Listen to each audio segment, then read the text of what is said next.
Tidak hanya merampas suamiku, pelakor ini juga merampas rumah mewahku. Halo Bunda, apa kabar Bunda semuanya? Sebelum masuk ke ceritanya, jangan lupa subscribe terlebih dahulu ya. Sudah 10 tahun aku menjalani kehidupan rumah tangga bersama Mas Bayu. 10 tahun yang kuisi dengan cinta, kesabaran, dan kerja keras. Rumah mewah yang kami tempati bukanlah hasil dari keberuntungan semata, itu hasil dari cucuran keringat, lembur panjang, dan penghematan demi penghematan.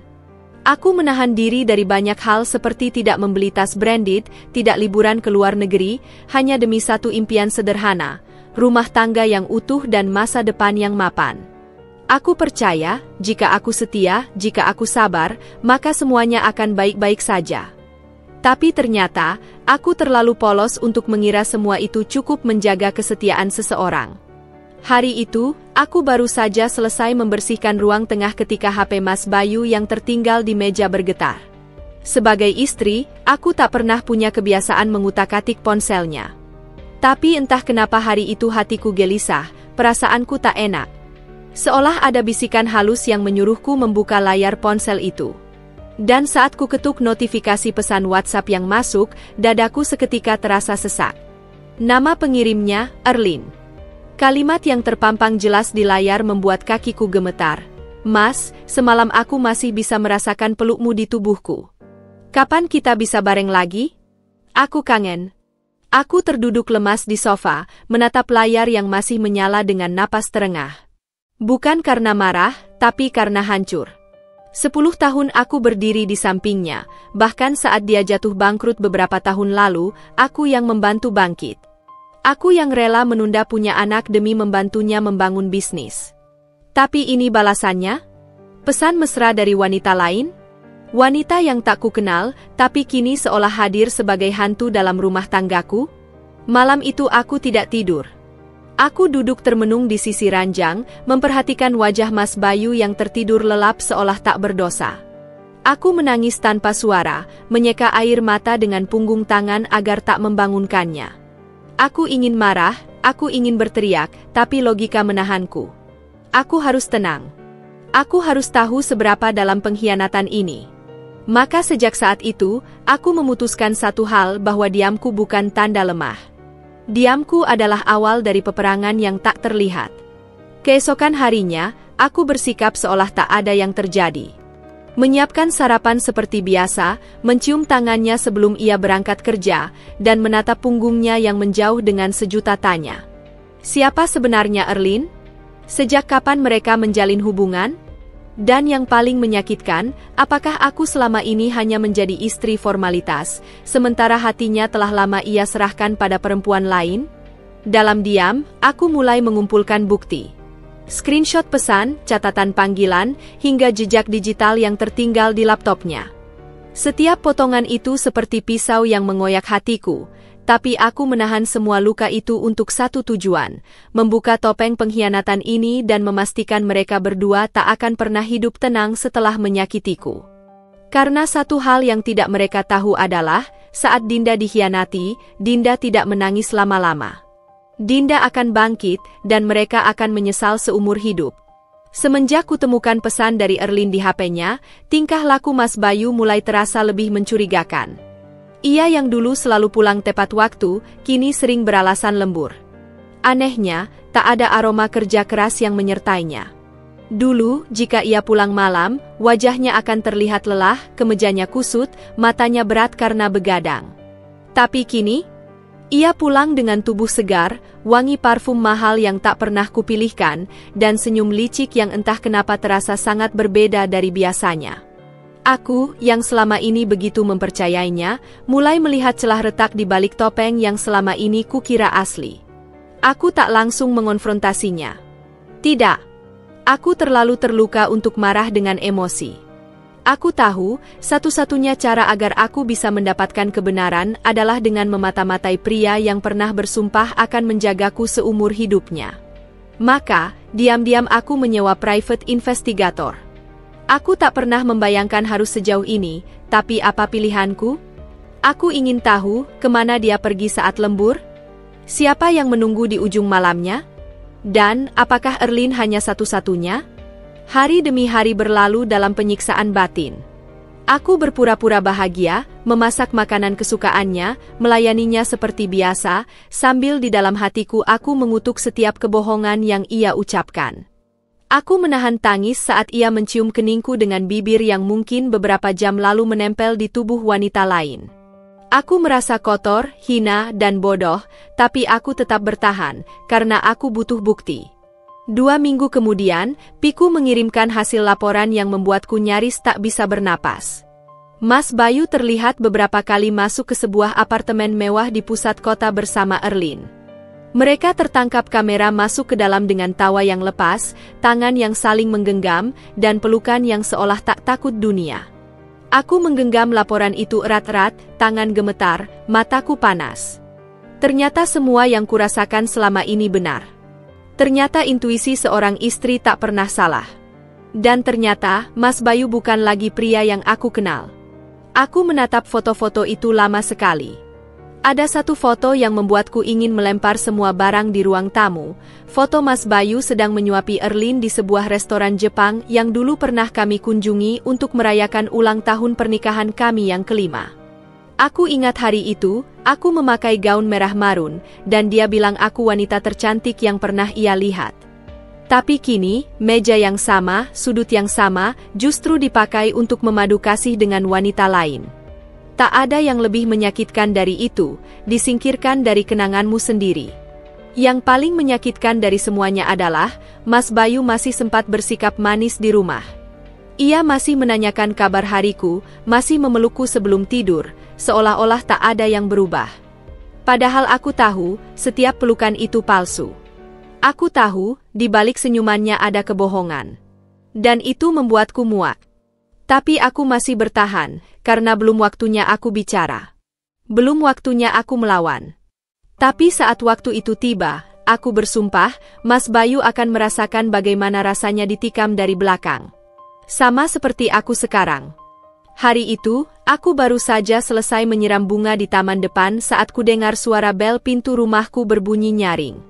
Saat ku buka pintu, aku terkejut melihat seorang wanita berdiri di sana dengan senyum yang terlalu ramah untuk seseorang yang belum pernah ku kenal. Penampilannya mencolok, blazer ketat, celana high waist yang dipadukan dengan heels tinggi, dan make up yang terlalu sempurna untuk seseorang yang mengaku hanya mampir sebentar. Jantungku berdegup tak karuan saat dia menyebut namanya, aku Erlin, teman kantor Mas Bayu. Aku nyaris tak bisa menyembunyikan keterkejutanku. Erlin? Jadi ini wanita yang mengirim pesan-pesan manis itu? Ini wanita yang duduk di restoran Jepang bersama suamiku? Pelakor yang selama ini hanya kutemui lewat foto kini berdiri tepat di depan rumahku, rumah yang kubangun dengan cinta dan kerja keras selama bertahun-tahun. Tapi aku tak menunjukkan amarahku. Aku tersenyum, walau bibirku terasa getir. Oh, silakan masuk, kataku sambil mempersilakan iblis berwajah manis itu masuk ke dalam sarangku. Erlin masuk dengan percaya diri yang membuatku ingin menampar wajahnya saat itu juga. Ia memandang sekeliling ruang tamu dengan tatapan menghakimi, seolah sedang menilai-nilai apakah tempat ini pantas untuknya. Wah, rumahnya bagus banget ya, Kak Dinda. Perabotannya elegan. Sofa ini dari impor ya? Aku suka banget selera Kak Dinda, katanya dengan suara lembut yang mengiris.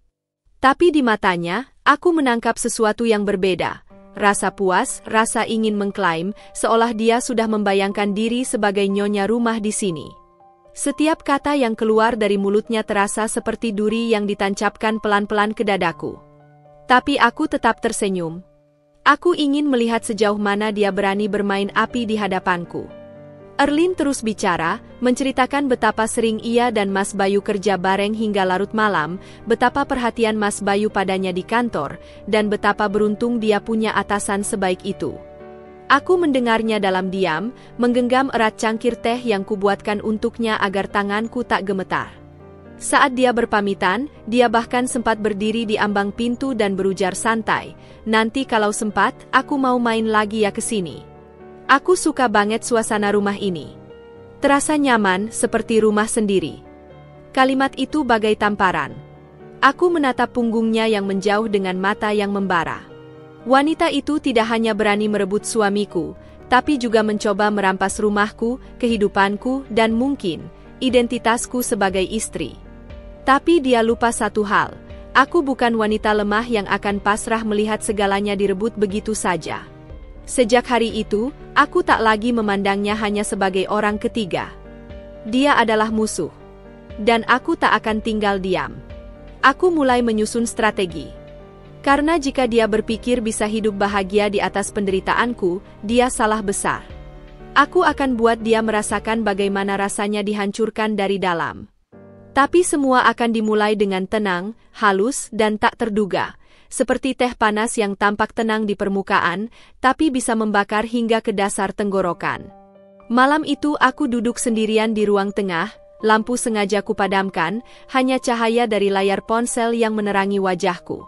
Di sana, foto-foto perselingkuhan Mas Bayu dan Erlin masih terpampang jelas, menjadi bukti tak terbantahkan dari pengkhianatan yang selama ini kutelan dalam diam.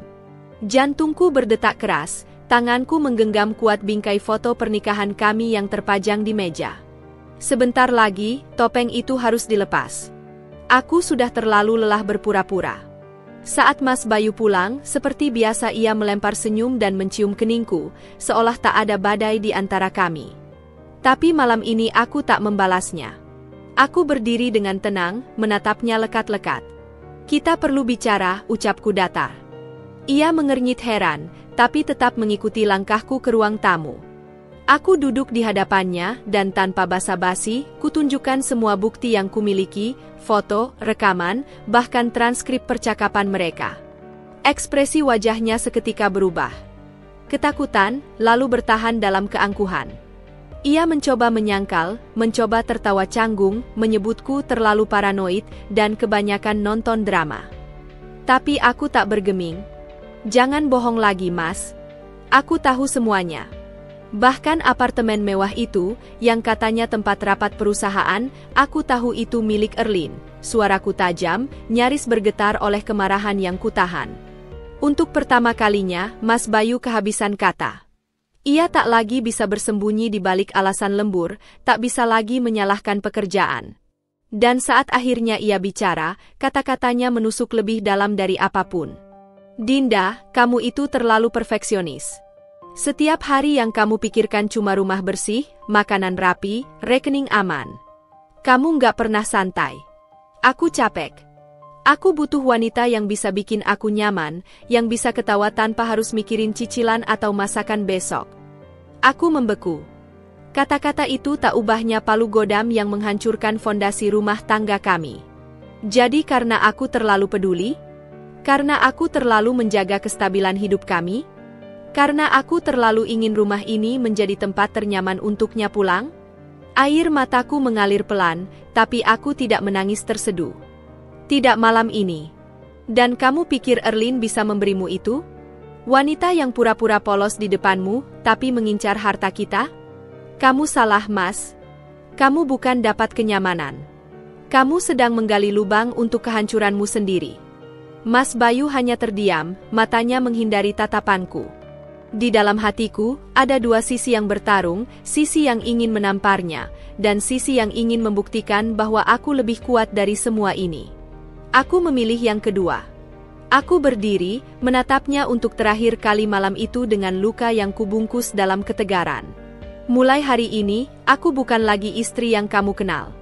Aku akan jadi seseorang yang akan membuatmu menyesal seumur hidupmu karena pernah mengkhianati wanita yang mencintaimu dengan seluruh jiwanya.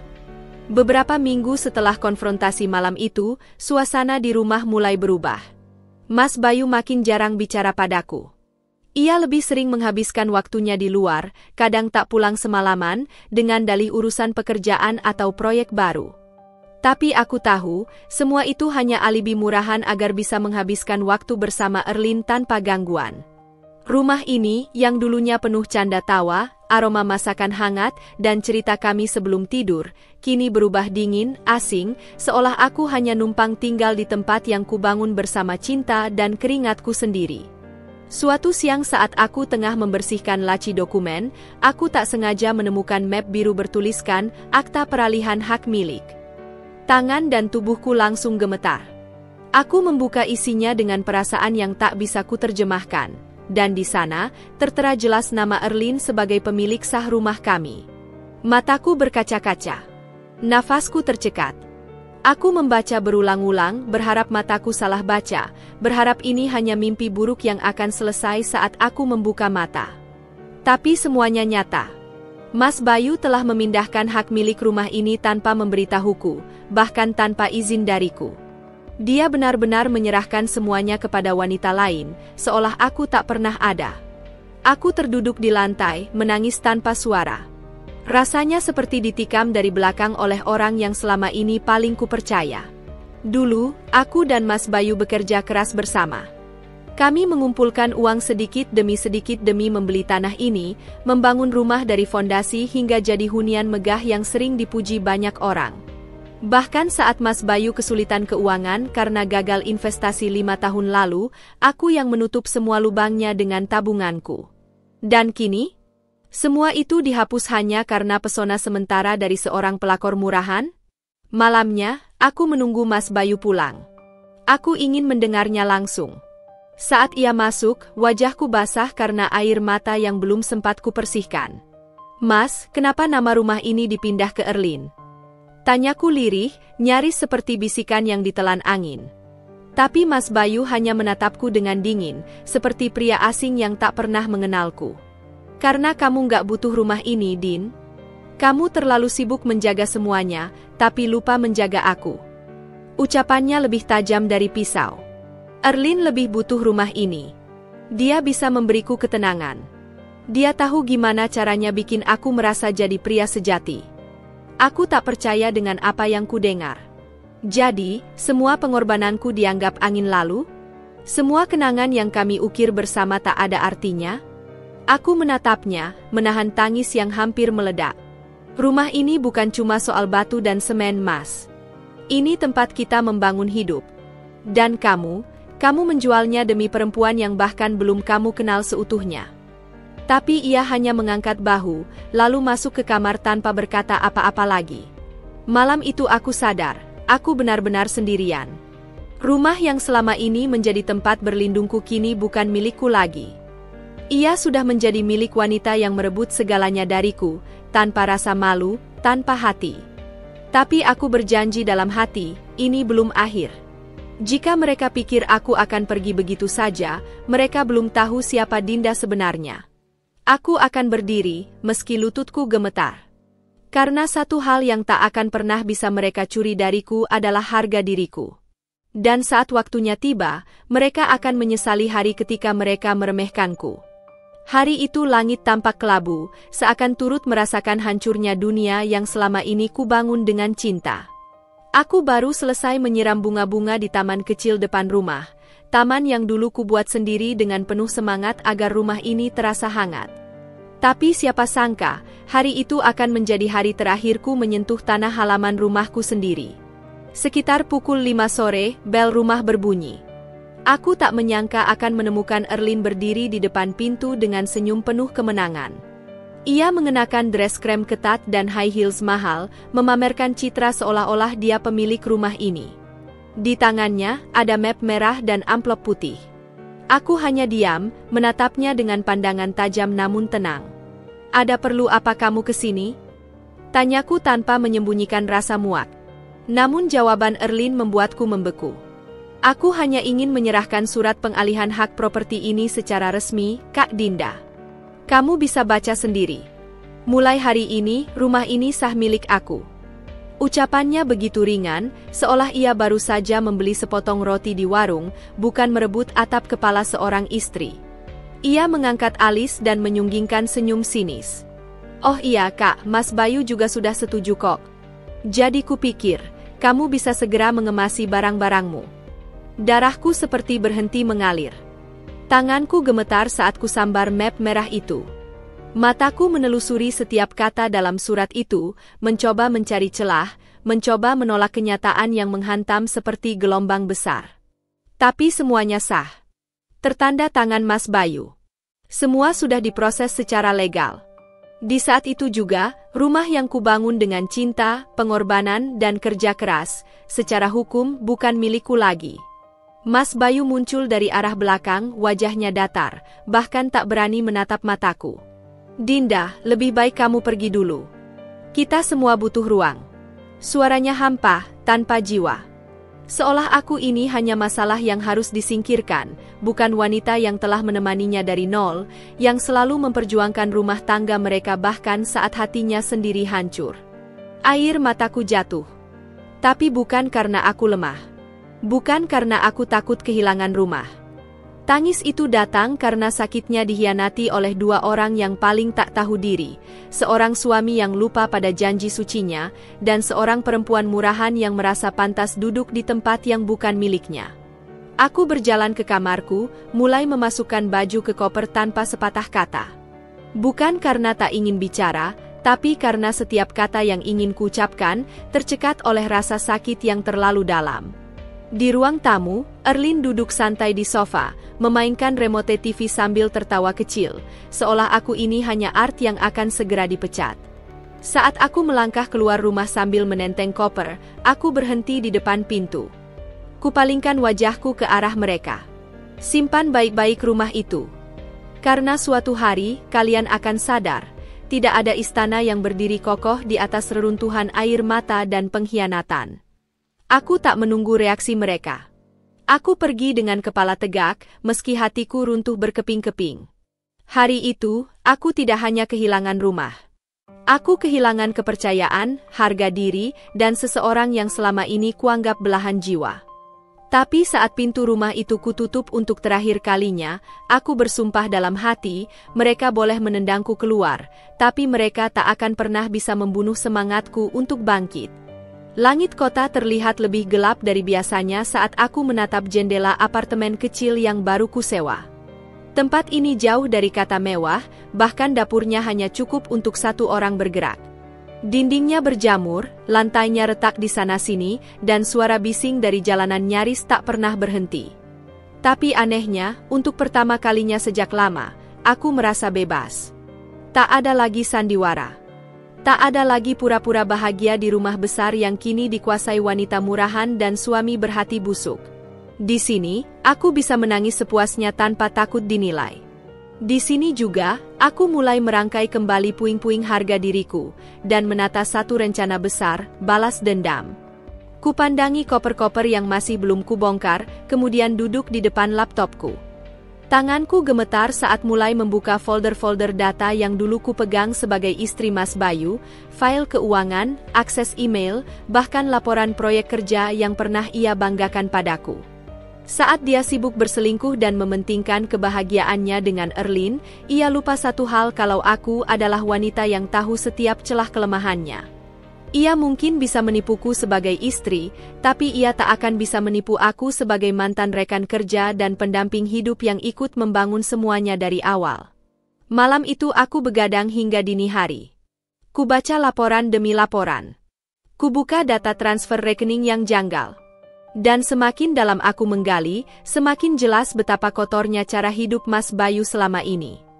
Ia menggunakan dana operasional perusahaan untuk membiayai gaya hidupnya bersama Erlin, sewa apartemen mewah, pembelian tas bermerek, bahkan hadiah-hadiah mahal yang dikirim ke Erlin atas nama vendor. Aku tak percaya. Ternyata uang yang selama ini kami tabung bersama bukan hanya dikorupsi untuk kebutuhannya sendiri, tapi juga untuk menyenangkan perempuan perusak rumah tangga orang. Rasa marahku tak lagi berwujud amarah semata. Ia berubah menjadi kekuatan. Dalam diam, aku mulai menyusun strategi. Tak bisa secara fisik melawan mereka bukan berarti aku harus kalah. Aku menyusun dokumen-dokumen penting, membuat salinan data, mengurutkan kronologi, semua kulakukan dengan teliti. Setiap bukti korupsi Mas Bayu yang kutemukan, kukunci rapi dalam folder yang hanya aku yang tahu sandinya. Aku tak mau gegabah. Aku ingin saat aku menghantam mereka, hantamannya telak dan tak memberi ruang untuk bangkit lagi. Di tengah malam itu, aku berdiri menghadap cermin kecil di sudut kamar. Wajahku pucat, kantung mataku menghitam karena terlalu sering menangis. Tapi di balik itu, ada kobaran api di mata yang belum pernah kulihat sebelumnya. Dinda, ini bukan tentang rumah, bukan tentang harta. Ini tentang harga dirimu. Tentang semua perempuan di luar sana yang dipermainkan dan diinjak karena terlalu sabar. Aku mengucapkan kata-kata itu sambil menggenggam keras mouse di tanganku. Saat itu aku tahu, permainan sudah dimulai. Mereka mungkin telah mencuri rumahku, tapi mereka takkan bisa menghentikanku. Karena satu hal yang tak pernah mereka perhitungkan adalah aku tidak menyerah. Aku menunggu waktu yang tepat. Dan ketika waktunya datang, bukan hanya rumah yang akan kembali padaku, tapi juga kehancuran total untuk mereka berdua. Beberapa hari setelah aku mengumpulkan data-data awal, aku mulai melihat pola yang sebelumnya terlewatkan. Mas Bayu, yang dulu selalu menyebut dirinya pekerja keras dan bersih, ternyata hidup dalam kubangan uang kotor. Ia tak hanya berselingkuh, tapi juga mencuri dari tempat yang dulu memberinya kepercayaan besar. Dan anehnya, semakin aku menyelami setiap laporan keuangan dan slip transfer yang tersimpan di hard drive cadangan kantor lamaku, semakin jelas bahwa semuanya sudah ia rencanakan dengan matang dan licik. Kusadari bahwa Mas Bayu menggunakan nama-nama vendor palsu dalam banyak laporan pengadaan barang kantor. Di atas kertas, semua tampak legal. Tapi setelah aku telusuri satu persatu, alamatnya fiktif, kontaknya palsu, bahkan NPWP-nya dimanipulasi. Aku tahu, karena dulu akulah yang sering diminta ikut mengarsipkan laporan vendor saat perusahaan masih kecil. Kini perusahaan itu besar, dan ia pikir tak ada yang akan menggali ke belakang. Namun dia lupa. Dia menikahi seorang wanita yang teliti. Tak hanya itu, aku menemukan bahwa salah satu rekening yang digunakan untuk menerima aliran dana vendor palsu tersebut ternyata menggunakan nama samaran yang identik dengan nama belakang Erlin. Aku hampir tak percaya. Erlin, yang datang ke rumahku dengan wajah polos dan suara manja itu, ternyata bukan cuma pelakor biasa. Dia rekan konspirasi. Wanita itu dengan sadar dan sengaja ikut terlibat dalam kejahatan suamiku sendiri. Tanganku bergetar saat melihat mutasi rekening yang menunjukkan transfer besar ke apartemen mewah tempat mereka sering bertemu. Bahkan, beberapa kali Mas Bayu membayar hotel bintang 5 menggunakan dana perusahaan yang seharusnya dialokasikan untuk proyek CSR. Aku terhenyak. Dana untuk anak-anak kurang mampu, untuk kegiatan sosial, diselewengkan hanya demi kesenangan pribadi. Jauh lebih menjijikkan daripada sekadar perselingkuhan. Setiap malam aku seperti detektif di balik layar. Aku membuat catatan, timeline, menyusun koneksi antara transaksi, menyusun siapa menerima uang dari siapa, kapan, dan lewat rekening mana. Di satu sisi aku merasa muak dan jijik, tapi di sisi lain, ada kepuasan tersendiri saat mengetahui setiap kebusukan mereka semakin terlihat jelas. Puncaknya, aku menemukan satu dokumen yang membuat jantungku berdetak lebih kencang. Sebuah file dengan nama tak mencolok, rekap lembur 2022. Tapi saat kubuka, file itu justru menyimpan folder rahasia berisi foto-foto, rekaman suara, dan tangkapan layar percakapan antara Mas Bayu dan seorang kolega yang membantunya memalsukan dokumen-dokumen keuangan. Dalam rekaman itu, terdengar jelas Mas Bayu berkata, "Tenang, gue yang tanggung jawab. Selama istri gue nggak tahu, semuanya aman." Aku menatap layar dengan mata berkaca-kaca. Selama ini, aku hidup di bawah atap bersama penipu ulung. Ia tak hanya mengkhianatiku secara emosional, tapi juga moral dan hukum. Ia menjual integritas, menjual kepercayaan, dan mengira aku akan diam saja. Tidak. Mulai malam itu, aku tahu satu hal bahwa rencanaku tak lagi hanya tentang merebut kembali apa yang jadi hakku. Ini tentang menegakkan keadilan.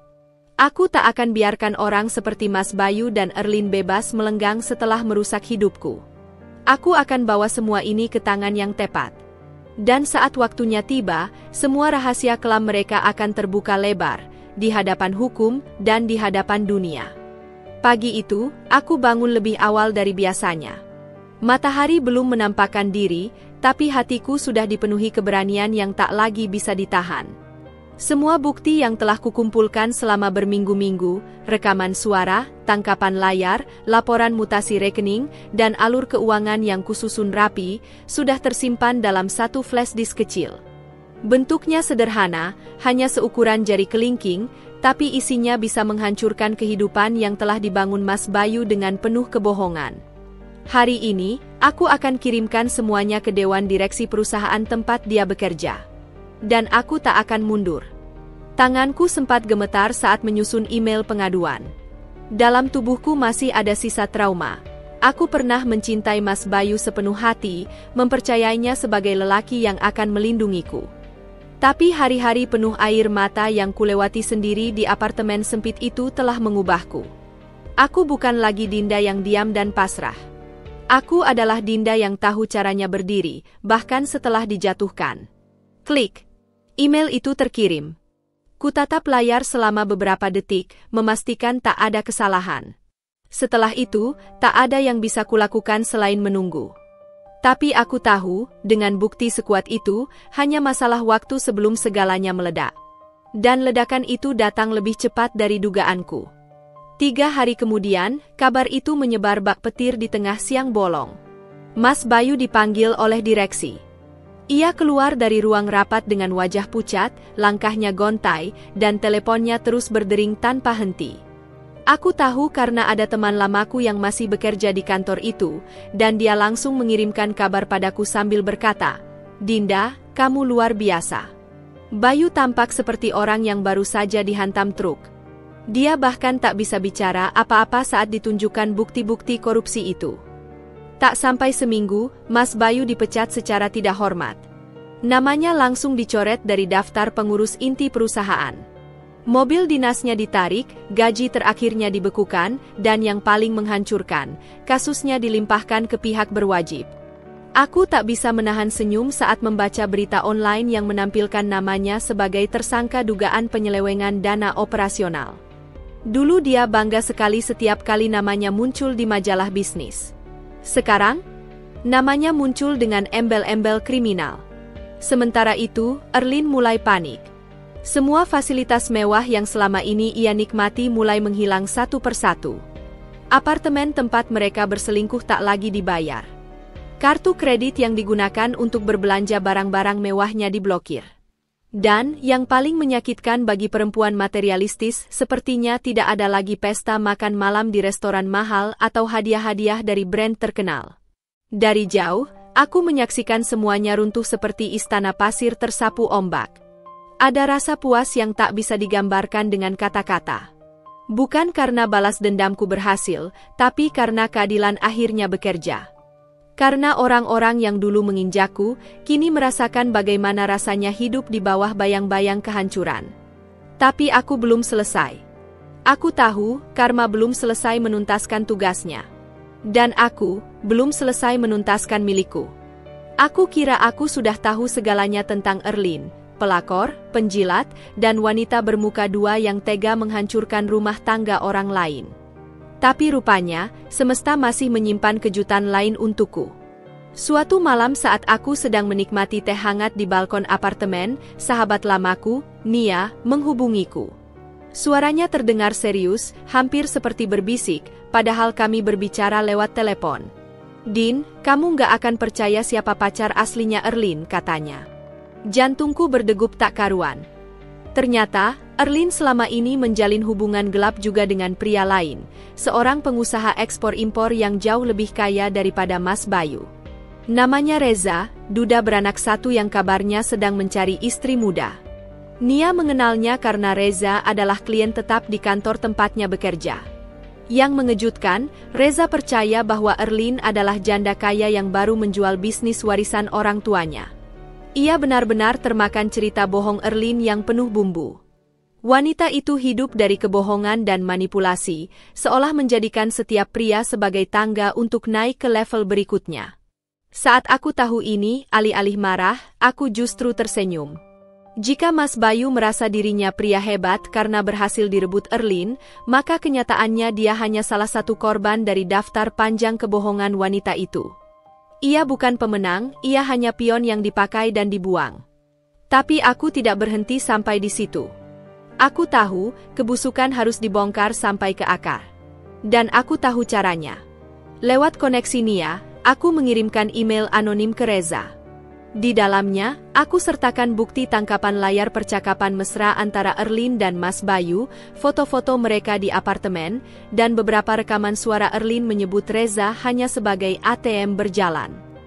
1 minggu setelah email itu kukirim, hasilnya pun terlihat. Reza memutus semua hubungan dengan Erlin. Ia membekukan semua kartu tambahan yang dulu diberikan, termasuk akses apartemen mewah yang sempat ditinggali Erlin secara diam-diam. Drama pecah tak terhindarkan. Erlin mengamuk, mencoba menghubungi Reza berkali-kali, tapi tak ada balasan. Ia bahkan datang ke kantor Reza dan ditolak masuk. Malam itu, seperti orang gila, ia memposting status-status panjang penuh ratapan di media sosialnya. Tentang pengkhianatan, tentang cinta palsu, tentang bagaimana ia dijebak. Tapi orang-orang yang tahu kebenaran hanya menganggap itu sebagai lelucon. Dan lucunya, Mas Bayu, yang baru saja kehilangan pekerjaannya, reputasinya, dan seluruh akses hidup mewah, justru kembali menghubungi Erlin. Tapi Erlin menolaknya mentah-mentah. Aku nggak butuh lelaki gagal, katanya, menurut salah satu teman mereka. Karma mulai menggigit dari segala arah. 2 orang pengkhianat yang dulu saling memuja, kini saling meninggalkan. Aku duduk di depan cermin malam itu. Bukan untuk bersolek, tapi untuk tersenyum pada diriku sendiri. Aku telah melewati badai, dan kini aku menyaksikan bagaimana orang-orang yang pernah menganggapku lemah mulai tenggelam dalam lumpur ciptaan mereka sendiri. Erlin, wanita yang dulu berani berdiri di ruang tamuku dan menyentuh perabotan yang kubeli dengan hasil keringatku, kini hidup dalam kekacauan. Semua topengnya terlepas. Dan dunia, akhirnya melihat siapa dia sebenarnya. Hari itu adalah titik balik yang telah kutunggu-tunggu. Setelah melalui perjuangan panjang dari mencari bukti, menyusun strategi, hingga mengumpulkan keberanian, akhirnya semua berjalan sesuai rencana. Pengacara yang kubayar dengan hasil kerja kerasku, Bapak Aditya, seorang pengacara handal yang dikenal sangat teliti, berhasil membuktikan bahwa pengalihan rumah yang dilakukan Mas Bayu kepada Erlin adalah ilegal dan termasuk dalam harta Gonogini yang seharusnya dibagi secara adil. Pengadilan telah memutuskan bahwa Mas Bayu dengan sengaja berusaha menutupi kepemilikan rumah dari pihakku, bahkan tanpa sepengetahuan dan persetujuan dariku. Dia tidak hanya mengkhianatiku secara emosional, tetapi juga merampas hak milikku. Dengan bukti yang kuat, pengadilan mengabulkan permohonanku dan memerintahkan rumah itu untuk kembali ke tanganku. Aku ingat bagaimana perasaanku saat mendengar keputusan itu. Ada perasaan campur aduk, antara lega, marah, dan takjub. Tak hanya karena kemenangan ini, tetapi juga karena aku telah menghadapi setiap rintangan dengan keteguhan yang tidak pernah kurasakan sebelumnya. Mas Bayu berdiri dengan wajah pucat, matanya tertunduk, dan air mata mulai menggenang di sudut matanya. Tapi aku tak bisa lagi merasakan apapun selain kepuasan yang hadir dengan cara yang berbeda. 3 hari setelah keputusan pengadilan, aku menuju rumah besar yang pernah menjadi simbol dari segalanya. Rumah itu dulu menjadi impian kami berdua, tempat di mana aku dan Mas Bayu merencanakan masa depan. Tapi kini, hanya aku yang menginjakkan kaki di sana. Rasanya aneh. Rumah ini masih sama, namun sudah tidak lagi terasa seperti rumah kami. Bahkan, setiap sudutnya seakan mengingatkan pada pengkhianatan yang telah terjadi. Namun, kali ini, aku datang sebagai pemilik yang sah. Aku membuka pintu depan dengan kunci yang baru, kunci yang seharusnya tetap menjadi milikku sejak awal. Setiap langkah yang kutapaki di dalam rumah itu seperti membawa beban yang perlahan terangkat. Ada kelegaan yang datang dengan setiap ruangan yang kulewati. Dulu, rumah ini penuh dengan kenangan indah, tapi kini, hanya ada rasa lega yang tak tergantikan. Semua yang kubangun sendiri, semua yang kucintai, akhirnya kembali padaku. Beberapa hari setelahnya, Mas Bayu datang, untuk pertama kalinya setelah pengadilan. Ia berdiri di depan pintu rumahku, tampak ragu. Wajahnya yang dulu tampan kini terlihat lebih tua, lebih lelah, dan penuh penyesalan. Matanya memandangku dengan campuran rasa malu dan kesedihan yang mendalam. "Dint, aku minta maaf. Aku benar-benar salah," katanya, suaranya serak, hampir tak bisa terdengar. Aku menatapnya lama.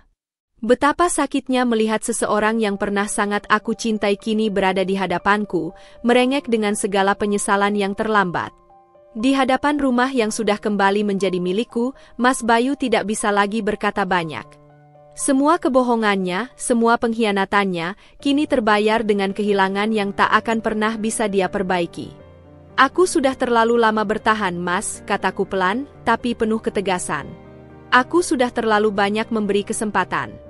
Tapi ketika aku tahu kamu lebih memilih hidup dengan kebohongan, aku sadar bahwa ini adalah jalan yang harus kutempuh. Dia terdiam. Tak ada kata-kata yang bisa menghapus apa yang telah terjadi. Hanya ada ruang kosong yang tak bisa diisi lagi. Aku tidak peduli lagi dengan penyesalannya. Apa yang kubutuhkan sekarang adalah kedamaian, bukan kata-kata kosong yang tak berarti apa-apa. Aku mengembalikan kunci rumah dengan tangan yang lebih mantap. Ini rumahku, Mas. Tidak ada tempat untukmu di sini lagi. Setelah itu, aku menutup pintu perlahan, membiarkan segala sesuatu yang terjadi bersamanya keluar dari hidupku. Aku berdiri di depan rumah yang kini benar-benar terasa milikku. Tidak hanya karena aku memenangkannya di pengadilan, tetapi karena rumah ini adalah simbol dari kebebasan dan kekuatan yang telah kucapai. Aku tidak lagi menjadi Dinda yang lemah dan terluka. Aku adalah Dinda yang kini berdiri kokoh, dengan segalanya di tanganku. Kemenangan ini adalah milikku. Dan aku tahu, inilah awal dari hidup baru yang akan aku bangun, seorang diri, tapi lebih kuat dan lebih bahagia dari sebelumnya. Hari itu adalah hari yang tidak akan pernah kulupakan, sebuah pertemuan yang sudah lama kubayangkan, tetapi aku tak pernah benar-benar tahu bagaimana aku harus menghadapinya. Mas Bayu datang ke apartemenku, dengan wajah yang lebih kurus, lebih letih, dan matanya yang tampak lebih tua daripada usia sebenarnya. Begitu ia masuk ke ruang tamu, aku merasakan ada sesuatu yang berbeda dalam dirinya, bukan hanya karena penampilannya yang kusut, tapi juga karena sikapnya yang tampak lebih rendah diri. Aku nggak tahu harus mulai dari mana, Din, ucapnya, suaranya serak, hampir seperti tercekik oleh emosinya sendiri. Aku duduk di sofa, menatapnya tanpa ekspresi. Hatiku sudah terlalu keras untuk merasakan kasihan lagi. Aku tahu, aku udah salah besar. Aku menghancurkan hidup kita. Aku menghancurkan hidupmu. Ia berhenti sejenak, menghela napas panjang seakan kata-kata itu tak cukup mewakili apa yang dirasakannya. Aku bodoh, Dinda. Sangat bodoh. Aku nggak pernah seharusnya memilih Erlin. Aku minta maaf, Din. Aku tetap diam, mengamati setiap gerakan tubuhnya yang penuh keraguan. Saat pertama kali aku mendengar permintaan maaf itu, aku merasa sedikit terkejut. Bukan karena aku mengharapkan kata-kata itu, tetapi karena aku tahu, kata-kata itu takkan bisa menghapus apa yang telah dia lakukan. Tidak ada kata maaf yang cukup untuk menghentikan rasa sakit yang sudah terlalu dalam. Aku tahu aku nggak layak lagi untuk meminta maaf padamu, tapi aku ingin kamu tahu kalau aku menyesal, lanjut Mas Bayu dengan suara pelan, hampir seperti bisikan. Aku sudah kehilangan semuanya, karirmu, kepercayaanmu, rumah itu, dan yang terpenting, aku kehilangan kamu. Mas Bayu menunduk, seakan tak berani menatapku lebih lama. Wajahnya penuh dengan rasa penyesalan yang membuat hatiku semakin keras. Namun, meskipun aku ingin berteriak, aku tetap diam. Aku memandangi Mas Bayu sejenak. Wajahnya yang dulu selalu menjadi sumber kebahagiaan bagiku kini hanya membawa kesedihan. Sudah terlalu banyak yang terjadi, sudah terlalu banyak pengkhianatan yang aku terima. Tidak hanya dari dia, tetapi juga dari Erlin yang telah merusak segalanya. Aku berpikir, apakah layak bagiku untuk memberikan kesempatan kedua setelah semua yang telah terjadi? Mas Bayu melanjutkan, aku tahu, aku nggak punya hak lagi untuk meminta pengampunanmu. Tapi aku benar-benar menyesal, Dinda. Aku tahu aku udah menyakitimu, dan aku nggak akan pernah bisa memperbaikinya. Tapi tolong, beri aku kesempatan untuk membuktikan bahwa aku bisa berubah. Setiap kata yang keluar dari mulutnya terdengar seperti desakan batin yang sangat dalam. Aku tahu dia merasa terpojok, dan semua yang bisa dia lakukan sekarang adalah mengakuinya. Tapi, ada bagian dari diriku yang sudah mati rasa. Aku sudah terlalu banyak berusaha memahami, berusaha memaafkan. Namun, semakin aku mendengarnya, semakin aku merasa bahwa kata-kata itu hanya omong kosong belaka. Kata-kata tanpa bukti. Kata-kata yang datang terlambat. Aku menghela napas panjang, kemudian berdiri dari tempat dudukku. Mas Bayu, kataku, suaraku tegas meski hatiku bergejolak. Aku sudah terlalu lama terjebak dalam pengkhianatan ini. Aku sudah terlalu lama bertahan, berpura-pura semuanya baik-baik saja. Tapi kamu nggak hanya menyakitiku, kamu juga merusak kepercayaanku pada orang-orang. Aku berhenti sejenak, menatapnya dengan mata yang kini tak lagi penuh kasih sayang, hanya ada kekecewaan yang mendalam. Kamu nggak bisa memperbaiki semuanya dengan sekadar meminta maaf. Kamu nggak bisa berharap aku memaafkan kamu begitu saja setelah semua yang kamu lakukan. Mas Bayu mengangkat wajahnya, matanya penuh dengan air mata yang mulai mengalir. Aku tahu aku nggak bisa memperbaikinya, Din. Aku tahu aku udah terlalu jauh. Tapi aku benar-benar ingin berubah. Aku nggak mau jadi orang yang sama lagi. Melihat dia menangis seperti itu, rasanya seperti ada bagian dari diriku yang ingin merasa kasihan. Tapi hatiku sudah tertutup rapat. Aku sudah terlalu lelah untuk merasa kasihan. Aku sudah terlalu sakit untuk memberikan maaf yang tak tulus. Semua itu terasa seperti sebuah permainan yang dia mainkan. Sebuah drama yang sudah berakhir, dan aku tidak ingin menjadi pemeran utama dalam cerita ini lagi. Aku menggelengkan kepala. Mas, kamu nggak bisa mengharapkan aku kembali ke hidupmu begitu saja. Apa yang kamu lakukan nggak bisa dihapus dengan kata-kata. Aku melangkah pergi, menuju pintu. Aku sudah selesai, Mas. Selesai. Aku menutup pintu dengan perlahan, meninggalkan Mas Bayu di luar. Di dalam diriku, aku merasa lebih tenang. Aku tahu ini adalah keputusan yang sulit, tapi itu adalah keputusan yang benar. Aku tidak lagi bisa hidup di masa lalu, bersama seseorang yang sudah mengkhianatiku begitu dalam. Meskipun pertemuan itu menyakitkan, aku tahu bahwa akhirnya, aku bisa melepaskannya. Setelah pertemuan terakhir dengan Mas Bayu, aku merasa seperti beban berat yang sudah lama kupikul akhirnya terlepas. Hari-hariku mulai terasa lebih ringan meskipun tidak sepenuhnya bebas dari bayang-bayang masa lalu. Aku pindah dari apartemen kecil yang selama ini kugunakan sebagai tempat pelarian, menuju sebuah rumah kecil yang lebih sederhana. Tidak ada kemewahan, tidak ada tumpukan barang-barang yang dulu kubeli bersama Mas Bayu. Di sini, hanya ada aku, sebatang kara, dan perjalanan panjang yang harus kutempuh sendirian. Awalnya, aku merasa kesepian.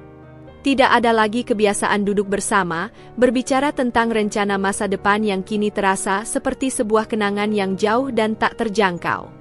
Namun, perlahan aku menyadari bahwa kesendirian ini memberi aku kesempatan untuk benar-benar mengenal diriku sendiri. Aku tidak lagi terikat dengan siapapun. Tidak ada lagi penyesalan, tidak ada lagi kebohongan yang mengekang. Ini adalah waktuku untuk bangkit, untuk memulai dari awal. Aku mulai merancang hidupku dengan cara yang berbeda. Ketika dulu aku hanya sibuk menjaga hubungan, mengurus rumah tangga, dan berharap segala sesuatunya akan baik-baik saja, kini aku berfokus pada diriku sendiri. Aku kembali menyalakan passion yang dulu sempat terpendam, memasak. Kecintaanku pada dunia kuliner yang selama ini kusampingkan, kini kembali menjadi sumber kebahagiaan dan kekuatan baru. Aku mulai belajar lagi, mengikuti kursus online, dan mencari cara untuk mengembangkan keterampilan masakku. Semua itu terasa seperti sebuah pembebasan. Tanpa beban, tanpa harapan palsu, aku bisa menyalurkan energi dan kreativitas dalam cara yang benar-benar aku sukai. 3 bulan setelah perpisahan itu, aku membuka bisnis catering kecil-kecilan. Aku mulai menawarkan jasa memasak untuk acara-acara kecil, seperti ulang tahun, arisan, hingga acara perusahaan. Tidak mudah, tentu saja. Bisnis ini tidak datang dengan mudah atau instan. Aku harus berjuang keras, menghadapi rintangan yang datang satu demi satu, mulai dari masalah keuangan hingga tantangan operasional. Namun, setiap tantangan yang datang membuatku semakin kuat.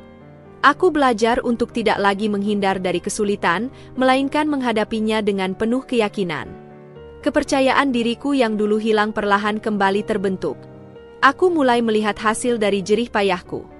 Pesanan semakin banyak, klien puas dengan hasil masakanku, dan dari sana, bisnis cateringku tumbuh pesat.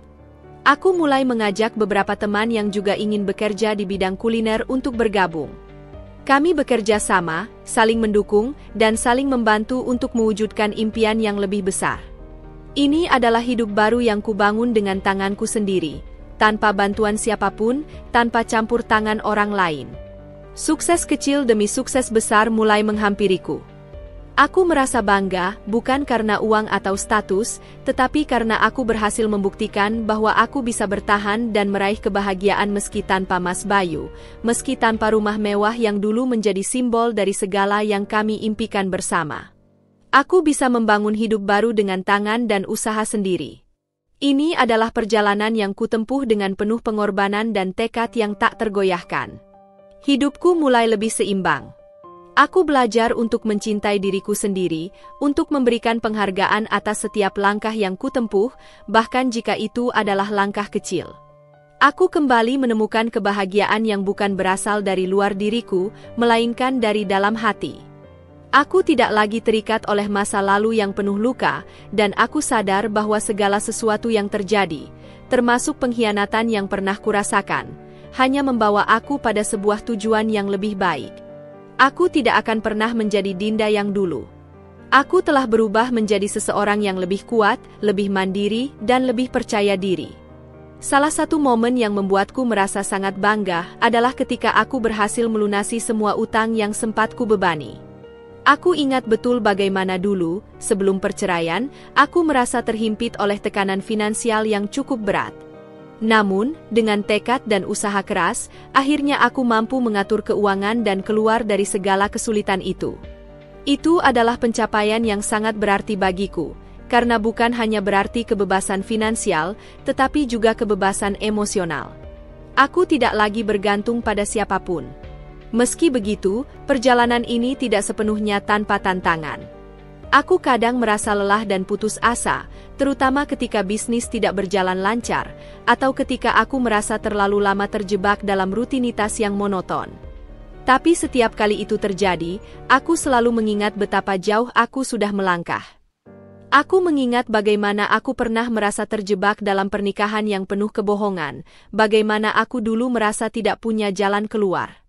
Dan sekarang, aku berdiri tegak, dengan bisnis yang terus berkembang dan hidup yang mulai lebih berarti. Suatu hari, aku duduk di kafe favoritku, menikmati secangkir kopi sambil merenung.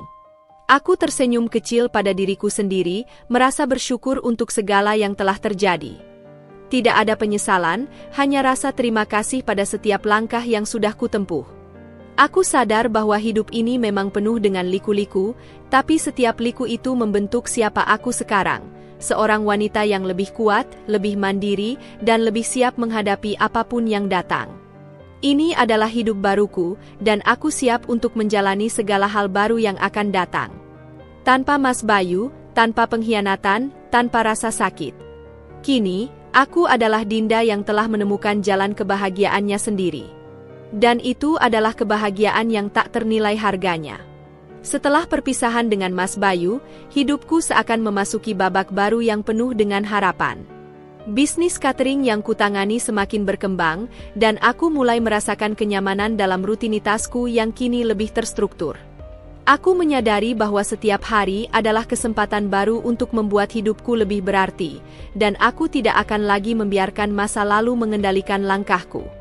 Namun, meskipun aku merasa sudah cukup kuat, hidup ternyata masih menyimpan banyak kejutan yang datang dengan cara yang tak terduga. Pagi itu, aku sedang duduk di meja kerja, menyusun rencana pemasaran untuk minggu depan. Suasana di rumah yang sederhana ini begitu tenang, hanya terdengar suara mesin pembuat kopi yang berdengung perlahan. Sambil menatap layar laptop, pikiranku melayang kembali ke masa lalu. Semua yang sudah kulalui, semua keputusan yang telah kuambil, mengarah padaku yang sekarang, seorang wanita mandiri yang belajar dari setiap kegagalan dan kekecewaan. Aku tidak lagi takut menghadapi apapun. Dunia terasa lebih luas, lebih terbuka untuk diterokai. Namun, pagi itu, suara bel rumah memecah kesunyian. Aku terkejut karena tak ada janji temu yang kubuat dengan siapapun. Ketika membuka pintu, aku melihat seorang pria berdiri di depan rumahku dengan senyum lebar di wajahnya. Ia tampak familiar, tetapi aku tak segera mengingat dari mana aku mengenalnya. "Selamat pagi, Dinda," ucapnya dengan ramah. "Maaf mengganggu, saya Raka. Mungkin kamu nggak ingat, tapi kita pernah bertemu di acara pelatihan kuliner beberapa bulan lalu." Suaranya tenang dan penuh keyakinan, namun ada sesuatu di balik mata itu yang menarik perhatian. Raka adalah sosok yang tidak hanya penuh semangat, tetapi juga memiliki aura yang mengesankan. Aku terdiam sejenak, mencoba mengingat. Baru setelah beberapa detik, aku tersadar. Ya benar. Raka adalah salah satu peserta di pelatihan yang pernah kuikuti, seorang chef muda yang ambisius. Kami sempat berbincang sebentar di sana, tapi tidak pernah melanjutkan percakapan lebih jauh. "Kenapa sekarang dia datang ke rumahku? Ada yang bisa saya bantu, Raka?" Tanyaku, sedikit terkejut namun tetap menjaga sikap profesional. Raka tersenyum lagi, kali ini sedikit lebih santai. "Sebenarnya, saya datang karena saya ingin berbicara soal kemungkinan kerjasama. Saya tahu kamu punya bisnis catering yang sedang berkembang. Saya punya beberapa ide yang bisa membantu memperluas pasar dan meningkatkan kualitas layanan kamu. Kalau kamu bersedia, saya ingin menawarkan diri untuk bekerja sama." Aku memandangnya dengan cermat. Tawaran yang datang tiba-tiba ini membuatku merasa ragu. Meskipun aku sudah berpengalaman dalam bisnis, aku selalu berhati-hati dalam menerima tawaran kerjasama. Namun, ada sesuatu dalam cara Raka berbicara yang membuatku merasa ada potensi. "Saya mengerti kekhawatiran kamu, Dinda," kata Raka, seakan bisa membaca pikiranku. "Saya tidak datang untuk mengambil alih atau mengubah arah yang sudah kamu buat. Saya hanya ingin menawarkan tambahan ide dan pengalaman saya di bidang kuliner. Saya percaya bahwa dengan sedikit inovasi dan kolaborasi, kita bisa membawa bisnis ini lebih jauh." Aku merenung. Di satu sisi, aku merasa sudah cukup nyaman dengan arah yang aku pilih dan tidak ingin ada yang mengganggu ketenanganku. Namun, di sisi lain, aku menyadari bahwa dunia ini terus berkembang, dan terkadang kita perlu membuka diri terhadap peluang baru, terutama yang bisa membawa kemajuan. Aku mulai tertarik dengan ide Raka, meski masih penuh pertimbangan. "Baiklah Raka.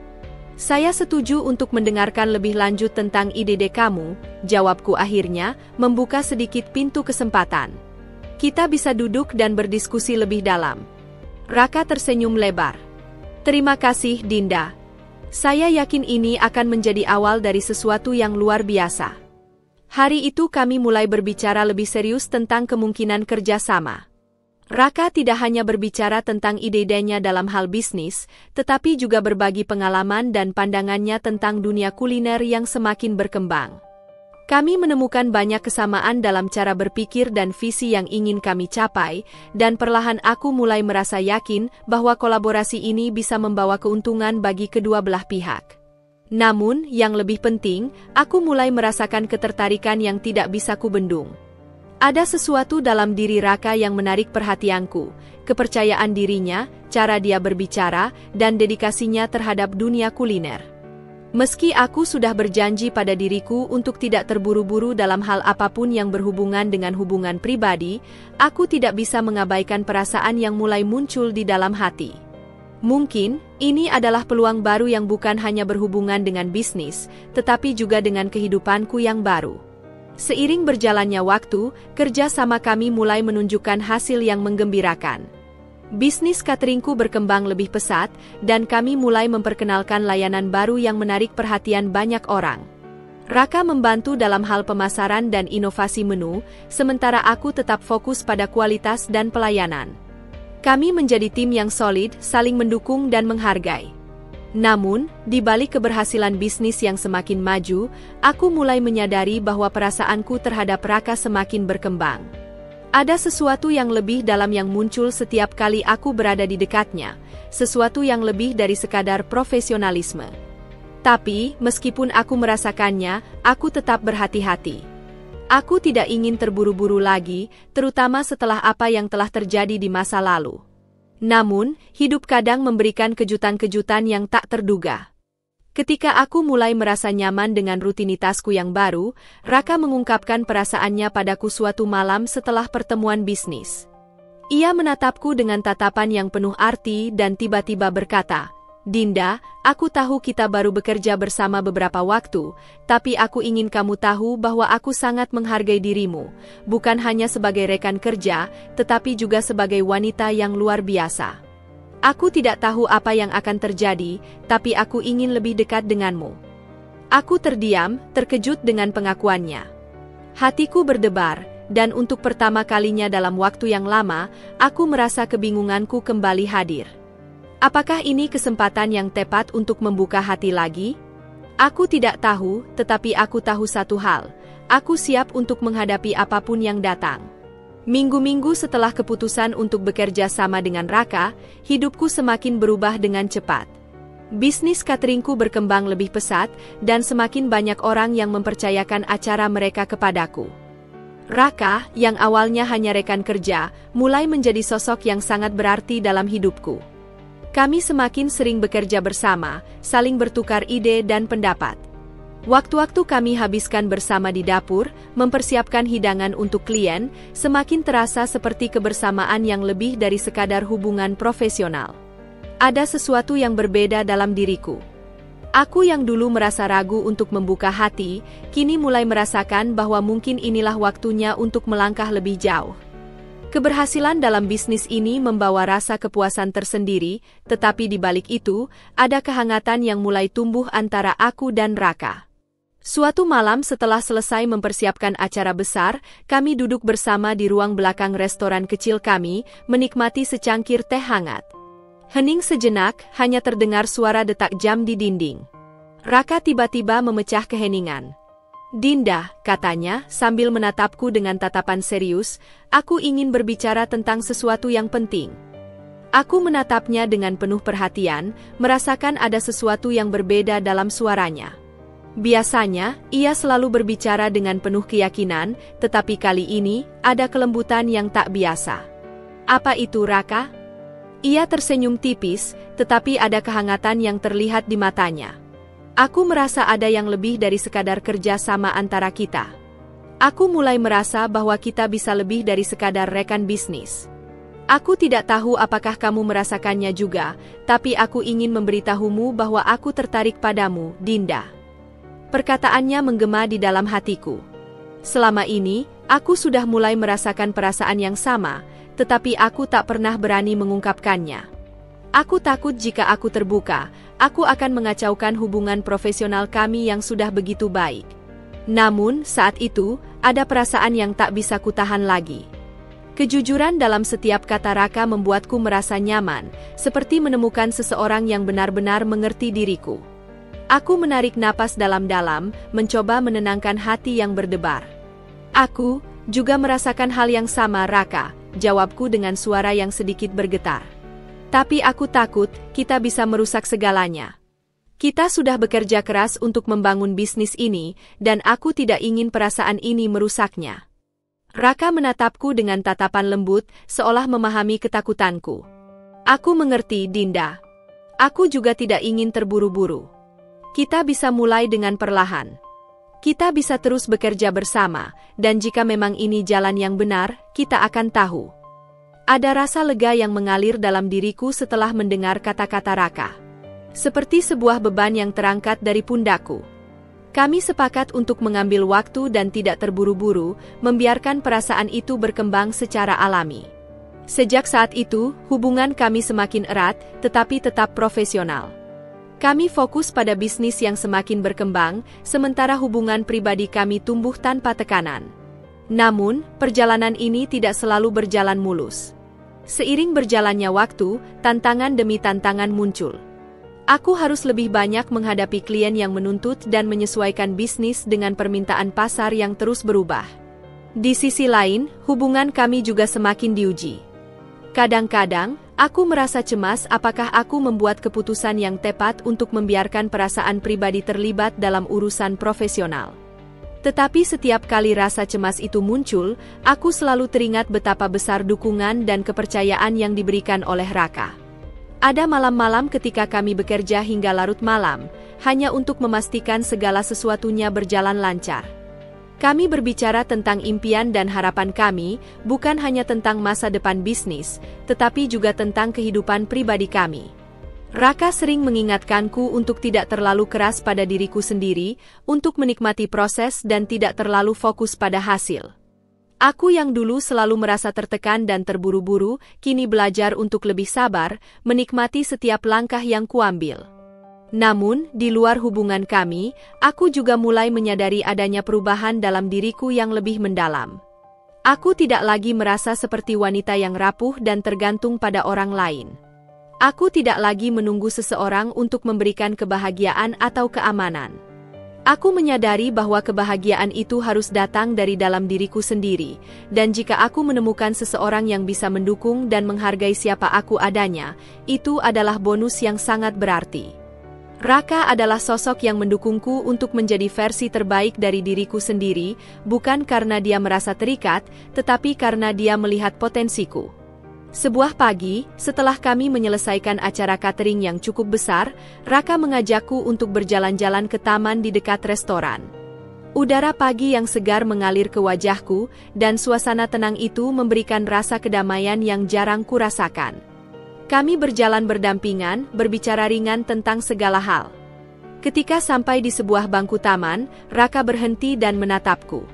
"Dinda," katanya dengan suara yang lembut, "aku ingin kamu tahu bahwa aku serius dengan perasaan ini.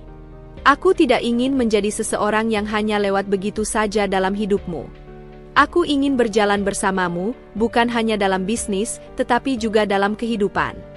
Aku terdiam sejenak, meresapi setiap kata yang keluar dari bibirnya.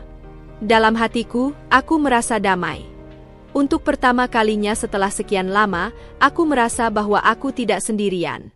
Mungkin inilah yang selama ini aku cari, seseorang yang bisa berjalan bersamaku dalam hidup, tanpa terburu-buru dan tanpa ada rasa takut. Seperti yang selalu Raka katakan, kita bisa berjalan perlahan, tetapi kita akan sampai ke tujuan bersama-sama. Aku menggenggam tangannya, merasa sebuah kedekatan yang lebih dalam dari sekadar kata-kata. Aku juga serius, Raka. Aku siap untuk menjalani perjalanan ini bersamamu. Hari itu menandai sebuah babak baru dalam hidup kami, bukan hanya sebagai mitra bisnis, tetapi juga sebagai dua orang yang saling memilih untuk berjalan bersama. Kami masih memiliki banyak tantangan yang harus dihadapi, tetapi kami tahu bahwa bersama-sama, kami bisa menghadapinya. Aku tidak tahu apa yang akan terjadi ke depan, tetapi aku yakin, dengan Raka di sisiku, aku siap untuk menghadapi setiap hal yang datang, dengan hati yang terbuka dan penuh harapan. Setelah sekian lama berjuang dan menghadapi luka yang begitu mendalam, aku akhirnya berdiri di atas kakiku sendiri, lebih kuat dari sebelumnya. Hidupku kini penuh dengan kedamaian dan kebahagiaan yang mungkin dulu aku anggap mustahil. Aku belajar bahwa kebahagiaan sejati bukanlah tentang memiliki segalanya, melainkan tentang merasakan kepuasan dalam diri sendiri dan memilih untuk melepaskan segala rasa sakit yang pernah ada. Aku menjalani hari-hariku dengan lebih penuh makna, menikmati setiap detik yang berlalu. Bisnis cateringku semakin berkembang, dan aku merasa bahwa ini adalah hasil dari kerja keras, dedikasi, dan keberanian untuk memulai kembali setelah semua yang terjadi. Setiap kali aku melihat pelanggan tersenyum puas dengan hidangan yang kubuat, aku merasa seperti kemenangan kecil yang terus-menerus mengalir dalam hidupku. Aku tidak lagi hidup untuk memenuhi ekspektasi orang lain, melainkan untuk memenuhi harapan dan impian yang sudah lama terkubur di dalam hatiku. Hubunganku dengan Raka juga semakin kuat. Kami tidak hanya bekerja bersama, tetapi juga merencanakan masa depan bersama. Raka selalu ada untukku, tidak hanya sebagai rekan bisnis, tetapi juga sebagai seseorang yang benar-benar peduli dan menghargai setiap langkah yang kuambil. Kami sering berbicara tentang apa yang akan kami capai di masa depan, tentang bagaimana kami akan memperluas bisnis ini, dan bagaimana kami bisa membantu orang lain melalui proyek-proyek sosial yang kami rencanakan bersama. Dengan Raka, aku merasa bahwa hidupku berjalan ke arah yang lebih baik. Setiap harapan yang kupegang kini mulai menjadi kenyataan. Namun, meskipun segala sesuatu tampak sempurna, ada momen-momen tertentu di mana aku masih teringat akan masa lalu. Saat melihat orang-orang yang dulu meremehkan dan mencemoohku, sebuah senyuman kecil akan terukir di wajahku. Aku tidak merasa marah, hanya rasa syukur karena aku telah menemukan kekuatanku sendiri. Aku tidak lagi merasa perlu membuktikan apapun kepada mereka. Karma sudah berjalan dengan sendirinya, dan aku tidak perlu terlibat dalam permainan balas dendam yang memakan waktu dan energi. Keberhasilanku sendiri adalah bukti bahwa aku bisa bangkit tanpa bantuan siapapun, tanpa perlu menunggu pengakuan dari mereka yang pernah menyakiti. Beberapa bulan setelah aku mulai menjalani hidup baru ini, aku mendapat sebuah undangan tak terduga. Itu adalah undangan untuk acara reuni SMA. Sejujurnya, aku merasa cemas. Karena aku dan Mas Bayu adalah rekan SMA dulu. Aku tidak tahu apa yang harus kutemui di sana, terutama dengan kehadiran Mas Bayu yang entah bagaimana ceritanya aku tidak peduli, tapi sekarang Mas Bayu kembali lagi bersama Erlin. Tapi di sisi lain, aku merasa bahwa ini adalah kesempatan untuk menunjukkan pada diriku sendiri bahwa aku sudah jauh melampaui masa lalu itu. Aku pergi dengan perasaan tenang, membawa diriku yang lebih kuat dan lebih bijaksana. Aku tahu bahwa aku sudah berada di tempat yang lebih baik, dan aku tidak perlu membuktikan apapun kepada mereka yang pernah membuatku jatuh. Saat aku tiba di acara itu, suasana langsung terasa canggung. Beberapa anggota keluarga memandangku dengan tatapan tak terduga. Ada rasa penasaran, ada rasa ingin tahu, mungkin ada rasa bersalah juga di antara mereka. Namun, aku tidak merasa terintimidasi. Aku datang dengan kepala tegak, mengenakan senyum yang penuh kepercayaan diri. Ketika aku berpapasan dengan Mas Bayu dan Erlin, aku bisa merasakan ketegangan yang mereka rasakan. Mereka mungkin berharap aku masih menjadi wanita yang dulu, yang mudah rapuh dan penuh amarah. Tapi aku bukanlah orang yang sama lagi. Aku sudah belajar untuk melepaskan dan tidak terikat pada perasaan yang hanya akan menahan langkahku. Mas Bayu datang menghampiriku dengan wajah yang dipenuhi penyesalan. "Dint, apa kabar? Aku ingin kamu tahu, kalau setiap hari rasanya aku bersalah terus ke kamu. Setiap hari aku dihantui rasa penyesalan." Aku memandangnya dengan tatapan datar. Tidak ada lagi amarah yang membakar dalam diriku. Yang ada hanya perasaan lega karena aku sudah bisa memaafkan tanpa harus berbicara. "Mas Bayu, sudah cukup. Aku sudah memaafkanmu, dan aku sudah melangkah jauh dari semua ini," jawabku dengan tegas. Karma sudah berjalan, dan aku tidak ingin terjebak dalam masa lalu. Erlin yang berada di sampingnya terlihat cemas. Dia mencoba tersenyum padaku, tapi senyumnya terkesan dipaksakan. "Dinda, aku juga. Aku menyesal atas semuanya," ucapnya dengan suara pelan, mungkin berharap aku akan merespons dengan lebih lembut. Aku hanya mengangguk pelan tanpa banyak kata. Bagiku, tidak ada gunanya lagi terlibat dalam percakapan yang tidak mengubah apapun. Mereka sudah menjalani hidup mereka, dan aku sudah menemukan jalanku sendiri. Aku tahu bahwa apa yang terjadi padaku bukanlah kesalahan mereka semata, tetapi juga pilihan yang aku buat untuk bertahan. Kini, aku sudah cukup bahagia dengan hidupku. Tidak ada lagi ruang untuk rasa sakit itu. Setelah percakapan singkat itu, aku beranjak pergi. Tidak ada lagi perasaan marah atau kesal yang mengganggu hatiku. Semua itu sudah lewat. Aku menyadari bahwa kebahagiaanku tidak bergantung pada orang lain, apalagi pada mereka yang pernah menyakitiku. Kebahagiaanku adalah hasil dari perjalanan panjang yang aku tempuh sendiri. Perjalanan yang mengajarkan aku tentang kekuatan, pengampunan, dan, yang terpenting, tentang mencintai diri sendiri. Saat aku melangkah keluar dari ruangan reuni itu, aku merasakan kedamaian yang mendalam. Aku sudah bebas. Bebas dari rasa sakit, bebas dari dendam, dan bebas dari masa lalu yang pernah menghantuiku. Aku tahu bahwa hidupku kini benar-benar milikku sendiri, dan aku siap untuk melangkah menuju masa depan yang penuh dengan peluang, cinta, dan kebahagiaan yang sejati.